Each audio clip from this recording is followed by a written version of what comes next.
ସମସ୍ତଙ୍କୁ ପୁଣି ଗୋଟେ ନୂତନ ଅଧ୍ୟାୟରେ ସ୍ୱାଗତ। ଆଜି ଆମେ ଅମ୍ଳ, କ୍ଷାର ଓ ଲବଣ ବିଷୟରେ ପଢ଼ିବା ବା ଜାଣିବା। ଆମେ କ'ଣ ଲେମ୍ବୁ ବ୍ୟବହାର କରୁଛେ ନା ନାହିଁ ମାର୍କେଟରେ। ଏଇ ଯେଉଁ ଲେମ୍ବୁ ଯାକ ଇଏ କ'ଣ, ୟାର ରାସାୟନିକ ଗୁଣ କ'ଣ ହୋଇଥାଏ? ଖଟା ହୋଇଥାଏ ବା ଅମ୍ଳ ହୋଇଥାଏ, ହଁ ନା ନାହିଁ। ୟାକୁ ଆମେ କେମିତି ବ୍ୟବହାର କରୁ? ସର୍ବତରେ ବ୍ୟବହାର କରୁ, ବା ୟାକୁ ଆମେ ଆହୁରି କେମିତି ବ୍ୟବହାର କରୁ? ୟାକୁ ଆଚାର କରିକି ବ୍ୟବହାର କରୁ। ଏଥିରେ କ'ଣ ସାଇଟ୍ରିକ୍ ଏସିଡ଼୍ ଥାଏ। ସେମିତି ତେନ୍ତୁଳି ବି ତା'ର ରାସାୟନିକ ଗୁଣ କ'ଣ? ତେନ୍ତୁଳିର ରାସାୟନିକ ଗୁଣ ମଧ୍ୟ କ'ଣ ହୋଇଥାଏ? ଅମ୍ଳିଆ ହୋଇଥାଏ। ସେଥିପାଇଁ ସେ ଅମ୍ଳ, ତାକୁ ଅମ୍ଳ ବୋଲି ଆମେ କହିବା। ଏଥିରେ କ'ଣ ଥାଏ? ଟାର୍ଟାରିକ୍ ଏସିଡ଼୍ ଥାଏ।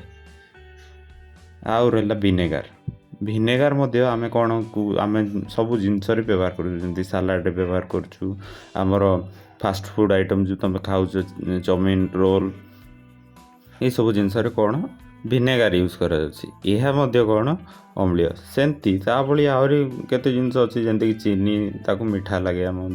ବହୁତ ଜିନିଷ ଅଛି। ଚିନି ଆମକୁ କ'ଣ ଲାଗେ? ସ୍ୱାଦ, ତା'ର ମିଠା ଲାଗେ। ଏଥିରେ ବହୁତ ପ୍ରକାରର ମିଠା ଜିନିଷ ତିଆରି କରାଯାଏ। ଆମର ଚା ବନଉଛି, ସବୁ ଜିନିଷ। ୟାର ରାସାୟନିକ ଗୁଣ କ'ଣ? ନା ମିଠା। ସେମିତି ଲୁଣର ରାସାୟନିକ ଗୁଣ କ'ଣ? ସେ ଲୁଣିଆ ଲାଗିବ, ହଁ ନା ନାହିଁ। ଲୁଣର ରାସାୟନିକ ଗୁଣ ସବୁବେଳେ କ'ଣ? ଲୁଣିଆ ଲାଗିବ। ଏଇସବୁ ଜିନିଷ ଯାକ କ'ଣ ଆମ ଦୈନନ୍ଦିନ ଜୀବନରେ ଆମେ କ'ଣ କରୁଛେ? ବ୍ୟବହାର କରୁଛେ ନା ନାହିଁ। ଭଳି ମିଠା ଯାକ ସବୁ ଯେତିକି ସବୁ ଆମେ ପୂଜାରେ ସବୁ ଜାଗାରେ ଲଗାଉଛେ। ଏମିତି ଆମର ପରିବେଶରେ ଯେତିକି ସବୁ ଅତିଥି ଆମ ଘରକୁ ଆସନ୍ତି, ତାଙ୍କ ପାଇଁ ମଧ୍ୟ ମିଠା ରଖା ହୁଏ। ଅତିଥି ଘରକୁ ଗଲେ ମଧ୍ୟ ମିଠା ନିଆଯାଏ। ଛେନାପୋଡ଼ ହଉ, ବିଭିନ୍ନ ପ୍ରକାରର। କିନ୍ତୁ ସେ ଭିତରୁ ଅମ୍ଳ କେଉଁଟା? ଅମ୍ଳ ଯେଉଁଟା ଆମର ତେନ୍ତୁଳିରେ କେଉଁ ଅମ୍ଳ ବୋଲି କହିଥିଲି? ଟାର୍ଟାରିକ୍ ଏସିଡ଼୍, ବୁଝିଲା ନା। ତାପରେ ରହିଲା ଆମର କ'ଣ? ଦହିରେ କ'ଣ ରହୁଛି? ନା ଏଥିରେ ଲାକ୍ଟିକ୍ ଅମ୍ଳ ରହୁଛି। କ'ଣ ରହୁଛି?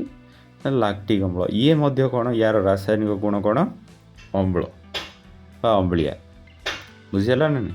ତାପରେ ଆମର ଯେତିକି ସବୁ ଲେମ୍ବୁ ରହିଲା, କମଳା ରହିଲା, ଏଇସବୁ କ'ଣ? ୟାର କ'ଣ ରହୁଛି?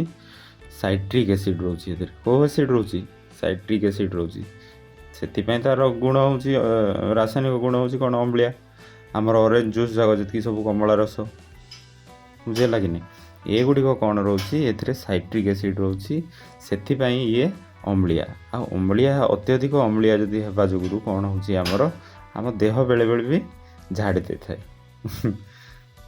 ଏବେ ଆମେ ଜାଣିବା କ୍ଷାର ବିଷୟରେ। କ୍ଷାର କ'ଣ? ଆମକୁ ଛୁଇଁବାକୁ ପିଲେ କ'ଣ ଲାଗିଥାଏ? ଚିକଣ ଲାଗିଥାଏ। ଯେମିତିକି ଆମର ଖାଇବା ସୋଡ଼ା ହେଉ, କି ଆମର ସାବୁନ ହେଉ, କି ଆମର ସର୍ଫ ହେଉ, ଏଗୁଡ଼ାକ ଗୋଟେ କ'ଣ? କ୍ଷାରୀୟ ପଦାର୍ଥ। ଆମେ ଯେଉଁ ବାସନ ସଫା କରୁଛୁ, କି କପଡ଼ା ସଫା କରୁଛୁ, ସେଥିପାଇଁ ଆମେ ସର୍ଫ ବ୍ୟବହାର କରୁଛୁ ନା ନାହିଁ। ସେଇ ସର୍ଫ ମଧ୍ୟ ଗୋଟିଏ କ୍ଷାରୀୟ ପଦାର୍ଥ, ବୁଝିହେଲା ନା ନାହିଁ। ଏଇସବୁ ୟାର ରାସାୟନିକ ଗୁଣ କ'ଣ? କ୍ଷାରିଆ ହୋଇଥାଏ। ଆଉ ଏହା କ'ଣ? ଆମର ହାତକୁ ଚିକଣିଆ ଲାଗିଥାଏ, ବୁଝିହେଲା ନା। ଏଗୁଡ଼ାକ କ'ଣ? ଆମର ଦ୍ରବଣରେ ମଧ୍ୟ ମିଳିଥାଏ। ଆଉ ସଲିଡ଼, ଆମର ଗୁଣ୍ଡ ପାଉଡ଼ର ହିସାବରେ ମଧ୍ୟ ମିଳିଥାଏ। ଏଗୁଡ଼ିକୁ ଆମେ ଜାଣିବା ପାଇଁ ହେଲେ, ଅମ୍ଳୀୟ ଆଉ କ୍ଷାରୀୟ କେମିତି ହେଲେ, ୟାର ପିଏଚ୍ ସ୍କେଲ୍ ବୋଲି ଗୋଟେ ସ୍କେଲ୍ ଅଛି ବୋଲି, ସେଇଟା ତୁମେ ବଡ଼ ଶ୍ରେଣୀରେ ପଢ଼ିବ। ଆଉ ଏବେ ମଧ୍ୟ ମୁଁ ତା ବିଷୟରେ ଟିକେ କହିଦେଉଛି। ଯେଉଁଟା 7ରୁ କମ୍ ଥିବ, ଯାହାର ପିଏଚ୍, ଯେଉଁ ପଦାର୍ଥର ବି, ତାକୁ ଆମେ କହିବା କ'ଣ? ଅମ୍ଳ କହିବା। ଆଉ ଯେଉଁଟା 7ରୁ ଅଧିକ ଥିବ, ତାକୁ କହିବା ଆମେ କ'ଣ? କ୍ଷାର। ଯାହାର ପିଏଚ୍ 7ରୁ ଅଧିକ ଥିବ, ତାକୁ ଆମେ କ'ଣ କହିବା? କ୍ଷାର। ଆଉ ଯାହାର 7 ଥିବ, ତାକୁ କହିବା ଆମେ କ'ଣ? ନା ଅମ୍ଳ କହିପାରିବା, ନା କ୍ଷାର କହିପାରିବା। ସେ ପୁରା ପ୍ରଶମିତ ହେଇକି ଅଛି, ନ୍ୟୁଟ୍ରାଲ୍, ବୁଝିହେଲା ନା ନାହିଁ। ଏଇସବୁ ଜିନିଷ ଆମେ କେମିତି ଜାଣିବା? ଏଇସବୁ ଜିନିଷ ଆମ ମାର୍କେଟରେ ମିଳେ। କ'ଣ? ଲିଟମସ୍ କାଗଜ ଗୋଟେ ମିଳେ, ବୁଝିହେଲା ନା ନାହିଁ। ଲିଟମସ୍ କାଗଜ ତୁମେ ଜାଣିଥିବ, ଶୁଣିଥିବ ଲିଟମସ୍ କାଗଜ ବିଷୟରେ। ଏଇ ଲିଟମସ୍ କାଗଜ କ'ଣ? ଯଦି ଅମ୍ଳରେ ମିଶିଲା, ଅମ୍ଳରେ ଆମେ ତାକୁ ଯଦି ପୂରେଇବେ, ତାହେଲେ ସେ କ'ଣ ହେଇଯିବ? ଲାଲ ରଙ୍ଗ ହେଇଯିବ। ଆଉ କ୍ଷାରକରେ ଯଦି ପୂରେଇବା, ସିଏ ହେଇଯିବ ନୀଳ ରଙ୍ଗ। ଆଉ ସାଧାରଣ ଯେଉଁଟା ଅମ୍ଳ ନାହିଁ, କି କ୍ଷାର ନାହିଁ, ସେଥିରେ ପୂରେଇଲେ କୌଣସି ରଙ୍ଗ ବଦଳିବ ନାହିଁ, କିମ୍ବା କେତେବେଳେ ଗ୍ରୀନ୍ ହେଇଯାଏ। ଏଇ ଯେଉଁ ଲିଟମସ୍ କାଗଜ, ଇଏ ଲାଇକେନ୍ରୁ ତିଆରି ହେଇଛି। ବୁଝିଗଲା ନା ନାହିଁ। ଏ ଯେଉଁ ଲାଇକେନ୍ ଯାକ ଦେଖୁଥିବ ଭିଡ଼ିଓରେ, ଏଠି କ'ଣ ପଥର ଉପରେ ଗୋଟେ ଉଦ୍ଭିଦ ଗୋଟେ ହେଇଥାଏ, ସେଇଥିରୁ ଏଇ ଲାଇକେନ୍ ଯେଉଁ ନାହିଁ କି ଲାଇକେନ୍ ଆମର କ'ଣ ଲିଟମସ୍ କାଗଜ ପ୍ରସ୍ତୁତ ହେଇଛି। ଏବେ ଆମେ ଦେଖିବା ଏଇ ଲିଟମସ୍ କାଗଜ ଅମ୍ଳରେ କେମିତି ପ୍ରତିକ୍ରିୟା କରୁଛି। এই ଅମ୍ଳରେ ପ୍ରତିକ୍ରିୟା କରିବା ପାଇଁ ଆମେ କ'ଣ କରିବା, ଗୋଟେ ଜାଗା ପାତ୍ରଟେ ନେବା, ସେଇ ପାତ୍ର ଆଉ ଲିଟମସ୍ କାଗଜ କିଛି ନେବା, ଲେମ୍ବୁ ଫାଳେ, ଆଉ ଲେମ୍ବୁକୁ କ'ଣ କରିବା, ସେ ପାତ୍ରରେ ଆମେ କ'ଣ କରିବା, ଚିପୁଡ଼ିବା। ବୁଝିଗଲା ନା ନାହିଁ। ଚିପୁଡ଼ି ଦେଲେ, କହିଥିଲି କ'ଣ ଲେମ୍ବୁରେ କେଉଁ ଏସିଡ଼୍ ଅଛି, ସାଇଟ୍ରିକ୍ ଏସିଡ଼୍। କେଉଁ ଏସିଡ଼୍? Citric acid. ବୁଝିଗଲା ନା ନାହିଁ। ଏଇ ଯେଉଁ ସାଇଟ୍ରିକ୍ ଏସିଡ଼୍ ବୋଲେ ଅମ୍ଳ ହେଲା ନା ନାହିଁ। ଏଇ ଯେଉଁ ଅମ୍ଳରେ ଆମେ କ'ଣ କରିବା, ଲିଟମସ୍ କାଗଜ ଯଦି ଆମେ ପୂରେଇବା ତାହେଲେ ସିଏ କେଉଁ କଲର୍ ହେଇଯିବ, ସିଏ ନାଲି ରଙ୍ଗ ହେଇଗଲା। ବୁଝିଗଲା ନା ନାହିଁ। ତାହେଲେ ଲିଟମସ୍ କାଗଜକୁ ଅମ୍ଳ ସହିତ ପ୍ରତିକ୍ରିୟା କରାଇଲେ କେଉଁ କଲର୍ ହେଇଯାଉଛି, ନାଲି ରଙ୍ଗ। କିନ୍ତୁ ଆମେ ଏବେ କ'ଣ କରିବା, ଆମେ ଗୋଟେ କ୍ଷାର ସହିତ ଲିଟମସ୍ କାଗଜକୁ ନେଇକି ପରୀକ୍ଷା କରିବା, କ'ଣ ହେଉଛି ଦେଖିବା। ତ ଆମେ କ'ଣ କରିବା, ସୋଡ଼ା ଯେଉଁ ଖାଉଛ ତୁମର ସୋଡ଼ା, ବେକିଂ ସୋଡ଼ା ହେଉ କି ଆମର ସର୍ଫ ଜଳ ସହିତ ମିଶାଇକି, କି ସାବୁନକୁ ଫେଣକୁ ଆମ ଜଳ ସହିତ ମିଶାଇକି ଆମେ ଗୋଟେ କ୍ଷାର ଦ୍ରବଣ ପ୍ରସ୍ତୁତ କରିବା। ସେଇଥିରେ କ'ଣ କରିବା, ଗୋଟେ ଲିଟମସ୍ ପେପର୍ ନେବା। ଲିଟମସ୍ ପେପର୍ ନେଇକି ସେଇ ଦ୍ରବଣରେ ଯେତେବେଳେ ବୁଡ଼େଇବା, ସେ ଦ୍ରବଣରେ ବୁଡ଼େଇଲା ଫଳରେ କ'ଣ ହେବ, ସିଏ ଗୋଟେ କଲର୍ ଚେଞ୍ଜ ହେବ।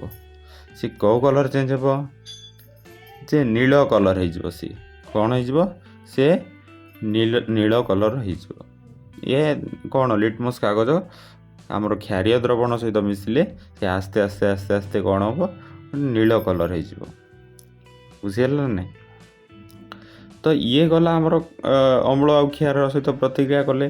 କିନ୍ତୁ ଆମେ କ'ଣ କରିବା, ଏବେ ଆମକୁ ଯେଉଁଟା ପ୍ରଶମିତ ହେଇକି ଥିବ, ଯେଉଁଥିରେ ଅମ୍ଳ ନଥିବ କି କ୍ଷାର ନଥିବ, ସେଇ ଯେଉଁ ପ୍ରଶମିତ ହେଇକି ଥିବ ସେଇ ଦ୍ରବଣରେ ଆମେ କ'ଣ କରିବା, ଲିଟମସ୍ କାଗଜକୁ ପ୍ରତିକ୍ରିୟା କରାଇବା। ଗୋଟେ ଜାଗାରେ ଡିଷ୍ଟିଲ୍ ୱାଟର୍, ଆମେ ଯେଉଁଟା ଅମ୍ଳ ନୁହଁ କି କ୍ଷାର ନୁହଁ, ତାକୁ ଆମେ କ'ଣ କରିବା, ଆମେ ଲିଟମସ୍ କାଗଜ ଦ୍ୱାରା ପ୍ରତିକ୍ରିୟା କରାଇବା। ବୁଝିଗଲା ନା ନାହିଁ। ସେ ପ୍ରତିକ୍ରିୟା କଲା ଫଳରେ କ'ଣ ହେବ, ସିଏ କୌଣସି ପ୍ରତିକ୍ରିୟା କରିବ ନାହିଁ। କାହିଁକି, ସିଏ ପୁରା ପ୍ରଶମିତ ହେଇକି ଅଛି। ପ୍ରଶମିତ ମାନେ କ'ଣ, ସିଏ ନା ଅମ୍ଳ ନା କ୍ଷାର। ତେଣୁ ସେ ଆମର ଲାଇକେନ୍ରେ ପ୍ରସ୍ତୁତ ହୋଇଥିବା ଏଇ ଲିଟମସ୍ କାଗଜରେ ପ୍ରତିକ୍ରିୟା କଲା ନାହିଁ। ବୁଝିପାରିଲ ନା। ଆଉ ହଁ, ଏଇ ଜଳ କଥା ମୁଁ କହିଲି, ବର୍ଷା ଜଳରେ ତୁମର ଯେଉଁ ଏସିଡ଼୍ ରେନ୍, କାହିଁକି ଏସିଡ଼୍ ରେନ୍ କାହାକୁ କୁହାଯାଏ, ଯେଉଁ ବର୍ଷାରେ କ'ଣ ହେଉଛି, ଅଧିକ ପରିମାଣରେ କ'ଣ ହେଉଛି, ଏସିଡ଼୍ ଥାଉଛି, ତାକୁ ଏସିଡ଼୍ ରେନ୍ ବା ଅମ୍ଳ ବର୍ଷା କୁହାହେଉଛି। ହଁ ନା ନାହିଁ। ଏବେ ଆମେ କ'ଣ କରିବା, ମନ୍ଦାର ଫୁଲରେ ଆମେ ପରୀକ୍ଷା କରିବା। ମନ୍ଦାର ଫୁଲରେ ପରୀକ୍ଷା କରିବାକୁ ହେଲେ ଆମକୁ କ'ଣ କରିବାକୁ ପଡ଼ିବ, ମନ୍ଦାର ଫୁଲ କିଛିଟା ନେବାକୁ ପଡ଼ିବ। ଆଉ ସେଇ ମନ୍ଦାର ଫୁଲକୁ କ'ଣ କରିବା, ଆଉ ଗୋଟେ ଜାଗାରେ କ'ଣ କରିବା, ଗୋଟେ ଗ୍ଲାସ୍ରେ ଆମେ କ'ଣ ନେବା, କ୍ଷାର ଦ୍ରବଣ ନେବା, ଆଉ ଗୋଟେ ଅମ୍ଳ ନେବା, ଆଉ ଦୁଇଟା ଖାଲି ଗ୍ଲାସ୍ ନେବା, ଯେଉଁଟାକି ଦେଖାଯାଉଥିବ ଆମକୁ ବାହାରୁ।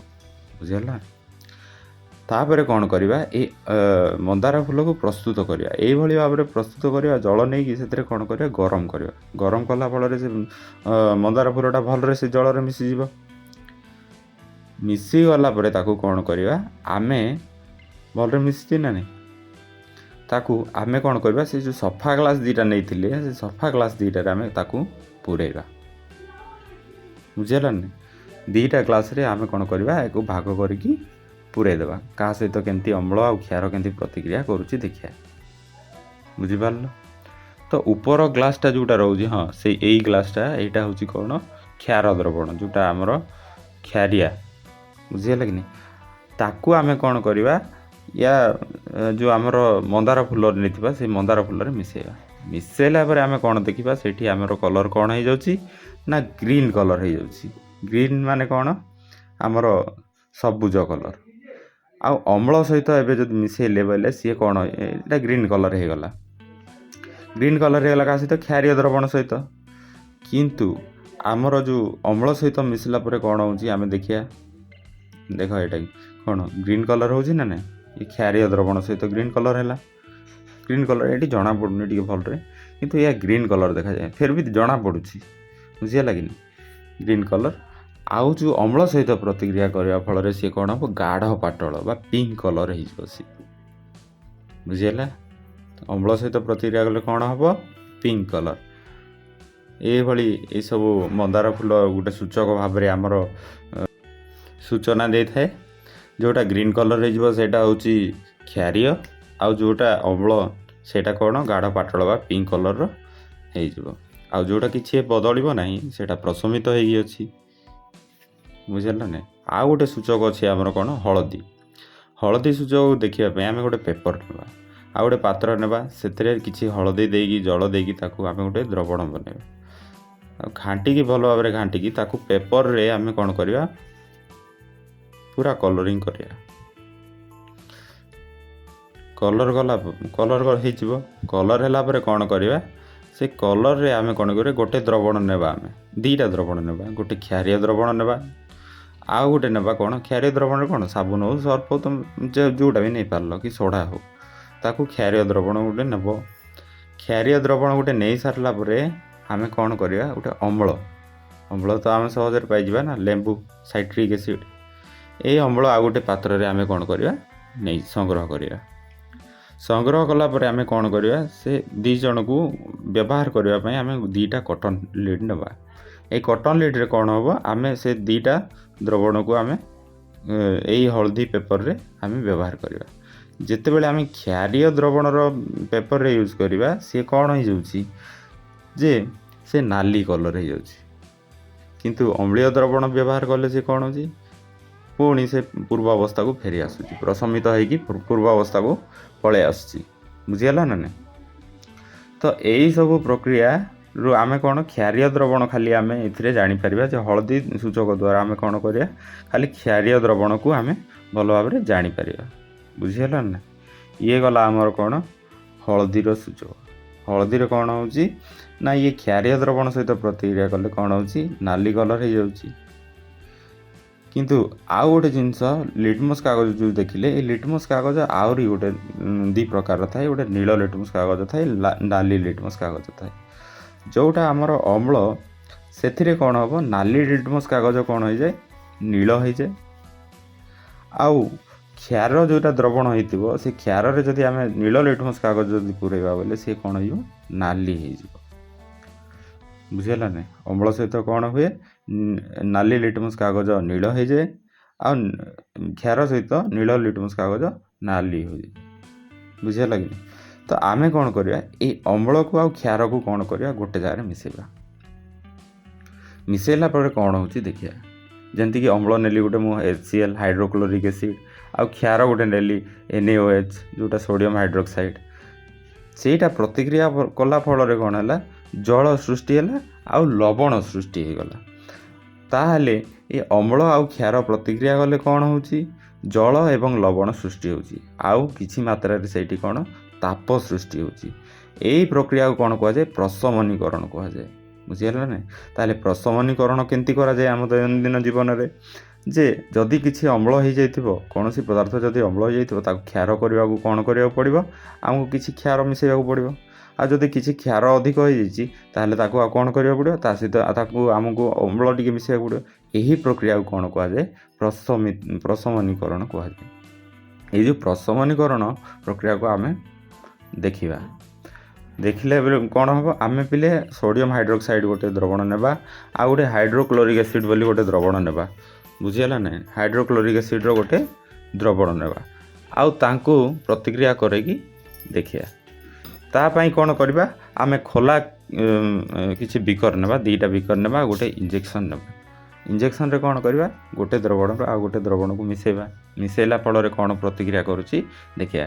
ଏବେ NaOH ମୋର ହେଇଗଲା, ତା ପାଇଁ ବିକର ପ୍ରସ୍ତୁତ ହେଇଗଲା। HCl ପାଇଁ ମଧ୍ୟ ବିକର ଆମର ପ୍ରସ୍ତୁତ ହେଇଗଲା। ଆଉ ଗୋଟେ ପିପେଟ୍ ନେବା, ଏଥିରେ କ'ଣ କରିବା, ହାଇଡ୍ରୋକ୍ଲୋରିକ୍ ଦ୍ରବଣକୁ କ'ଣ କରିବା, ଗୋଟେ ବିକରରେ ପକାଇବା। ଏଇ ଯେଉଁ ଗ୍ଲାସ୍ ଯାକ ଦେଖୁଛ, ତାକୁ ବିକର କୁହାଯାଏ। ବୁଝିଲେ ନା ନାହିଁ? ଆଉ ଗୋଟେ ଜାଗାରେ କ'ଣ କରିବା, ତାକୁ ଜାଣିବା ପାଇଁ, ହାଇଡ୍ରୋକ୍ଲୋରିକ୍ ଦ୍ରବଣକୁ ଜାଣିବା ପାଇଁ ଆମେ ଗୋଟେ କିଛି ରଙ୍ଗ ଦେବା। ରଙ୍ଗ ଦେଲା ଫଳରେ ସିଏ କ'ଣ ହେଇଯିବ, ରଙ୍ଗ ହେଇଗଲା। ବୁଝିଲା ନା ନାହିଁ? ସିଏ ଆମର ହାଇଡ୍ରୋକ୍ଲୋରିକ୍ ଏସିଡ଼। ଆଉ ଗୋଟେ ରହିଲା ଆମର କ'ଣ ନା NaOH, ଯେଉଁଟା ଆମର କ୍ଷାର। सोडियम हाइड्रोक्साइड या NaOH बोली कहुए ये हूँ क्षारीय द्रवण। एबे कौन करवा दीटा को आम प्रशमित करने को चेष्टा करिया। प्रशमित करने को हेले आम कौन करवा गोटे रु गोटे को आम कौन करवा NaOH जो क्षारीय द्रवण को मुझे कौन कली अम्ल सहित प्रतिक्रिया करेली टिके मुझे कर चलि ताले किसी प्रतिक्रिया परिवर्तन हे सी जीव बुझीगला ना नहीं। तो आस्ते आस्ते आस्ते आस्ते आस्ते आस्ते ये कौन हो आमर जो अम्लटा सी प्रशमित हो बुझीगला ना नहीं। प्रशमित हो गले तार रंग भी बदली जीव। तो यही प्रक्रिया रे कौन करा जाए आम दैनंदिन जीवन में प्रशमित समस्त जिनस को प्रशमित करे। देख रंग बदली बदली बदली बदली आस लास्ट रे पूरा लास्ट रे नील कलर हो बुझिपारे जे। तो हाँ ये नील कलर हो गला ये कौन हो गला प्रशमित हो गला बुझिपार। दैनंदिन जीवन में आमको सब बेले कौन हो एसिड एसिड पाई एसिड हूँ मूल कारण। ये एसिड पाई आमर पेट बथा होची ना नहीं। तापाई आम कौन व्यवहार करुचे मेडिसिन आंटासिड। आंटासिड बोले प्रति अम्ल अम्ल पाई आमको कौन दरकार प्रति अम्ल। प्रति अम्ल ताहले कौन हो आम प्रशमित करिया पड़ो ना नहीं। अम्ल जदि होइतिबो बोले से जो आम जो जीवाणुटा खाइबे कि आमर जो लिक्विडटा मेडिसिन नेबे सेटा कौन होइतिबो क्षार होइतिबो निहाती भाव में। तो से अम्ल को प्रशमित करने आमको कौन क्षार प्रति अम्ल गोटे नेबाकू पड़ता है। आ क्षार नेला बेले सी कौन हम आमर भितर जो छाती जलुव पेट बथा हो से कौन हम से तापाई से प्रति अम्ल क्षारीय प्रति अम्ल से कौन हो प्रशमित हो। प्रशमित हो गले आमर शरीर में कौन हो एसिडटा मात्राटा कमिज तार pH कमिज कमिगला फल हम ना। सेमती आमर पिंपुड़ी जेते सब पिंपुड़ी अच्छा ये गुड़ाक पाखरे कौन थाए ना फॉर्मिक एसिड थाए। फॉर्मिक एसिड थाए से चुबेले कौन हुए आम चर्म जो फॉर्मिक एसिड छाड़ी दियंती से कौन हुए आम पोड़ा जला होता है। यही या थ्रू आम कौन करवा या बचवा हेले आम कौन हम आम बेकिंग सोडा जो आमर सोडा किसी नेबा पड़ो बुझीगला ना। गोटे क्षारीय द्रवण क्षारीय जिनसटा आमको नहीं आम चर्म घषा पड़ो कौटा ना बेकिंग सोडा। बेकिंग सोडा को घषिले आम कौन हम सेटा कमिज। सेमती आम उद्भिद उद्भिद माटी रे हो कि नहीं से माटीटा कौन जदि अम्लीय होले से गछटा बढ़िबो नाही जदि आमर फसल अधिक उत्पादन हुए नाही। सेथिपाई आमे कौन करिया दरकार ताको प्रशमित करिया दरकार। प्रशमित करने हेले आमको क्षार देवा पड़ो ना नहीं। सेथिपाई आमे कौन करूँ कैल्शियम हाइड्रोक्साइड आम ताकू व्यवहार करथाउ। माटी कौन आम कैल्शियम हाइड्रोक्साइड जदि देबा चाष पूर्वर ताहले माटीटा अम्ल जो होइथिबो सेटा प्रशमित हो। प्रशमित होला फल माटी जो गछ बढ़िबो तार बढ़िबा पोषक द्रव्य बहुत भल भाव पाई पारिबो सी आ भल भाव सी बढ़ी पार। सेमती आमर रहिला आमर कौन बड़ बड़ कलकारखाना से गुड़िक जो जिनस सब बाहर एत सब आवर्जना सब बाहर से गुड़िक कौन रही रही अम्लीय माटी जो जगार आम पकेबे से जगह को अम्लीय करदे बुझेगा ना। आमर समुद्र रे मध्य जी सब क्रेन आमर जो जी सब सीप जाक जाऊँगी से जो पदार्थ जाक बाहर से गुड़ाक जल को अम्लीय करदे। से आवर्जना सबको गोटे जगह संग्रह करिकी कौन करवा ताकू किछि आमर क्षारीय जिनस से प्रयोग करिकी से कौन करवा प्रशमित करिकी जदि आम माटी रे पकेबा ताहले जे सी कौन हम माटी पाई उपयोगी हो पार बुझीगला। यही थिला आमर अम्ल आउ क्षार आउ लवण विषय। आजिर विषय एतिकी समाप्त करवा। पुणी देखा गोटे नुआ वीडियो रे एबे विदाय नेबा।